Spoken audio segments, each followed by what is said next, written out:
মুনিয়া হেসেলে সবাইকে স্বাগত। আজ আছে চিকেন ফ্রাই।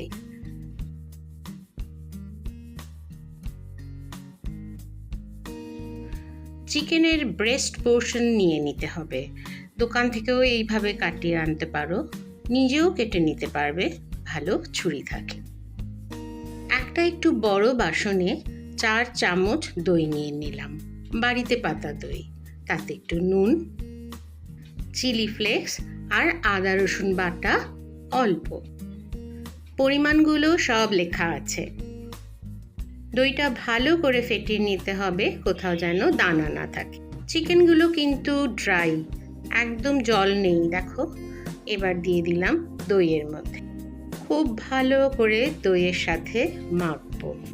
ঠিক এইরকমই প্রথমে একটা কাদা কাদা মাখা হবে।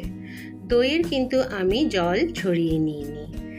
এর ওপর দিয়ে দেব একটু জল, যাতে পুরোটাই ডুবে যায়। ঠিক যতটা জল লাগবে ততটাই দেবে, সমস্ত চিকেনগুলো যেন ডুবে যায়। ম্যারিনেশনটা খুব ইম্পর্টেন্ট। এরমভাবে ঠিক ম্যারিনেট করে রাখবে, 10 থেকে 12 ঘন্টা ম্যারিনেট করবে।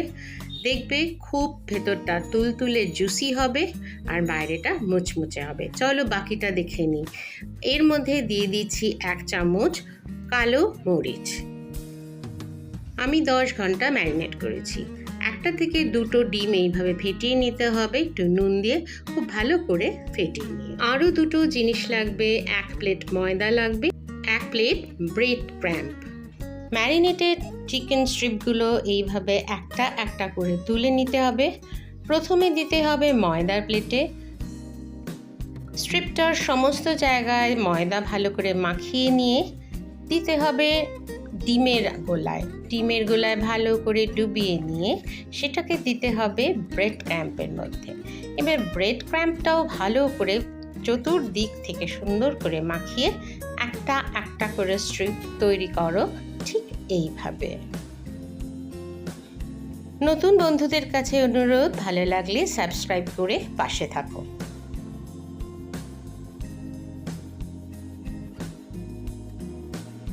একটা ফ্ল্যাট প্যানে পরিমাণ মতন তেল নিয়ে নিতে হবে এবং একটা একটা করে ছেড়ে দিতে হবে।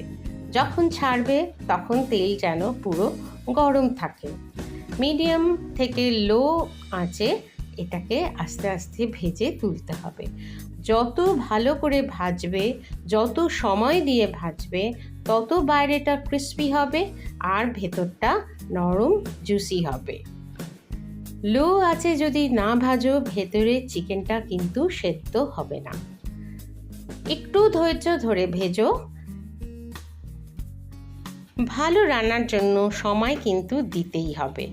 যত স্লো কুক করবে রান্নার স্বাদই আলাদা হবে। ভাজতে আমার লো ফ্লেমে 12 মিনিট সময় লেগেছে। সুতরাং বুঝতেই পারছো টাইমটা একটা বিশেষ ফ্যাক্টর। পছন্দ মতন সস দিয়ে গরম গরম পরিবেশন করো। ভালো লাগলে অবশ্যই লাইক করো, সাবস্ক্রাইব করে নিও এবং বন্ধুদের সাথে শেয়ার করে নিও। এইভাবে পাশে থাকো বন্ধুরা। ভালো খাও, ভালো থাকো।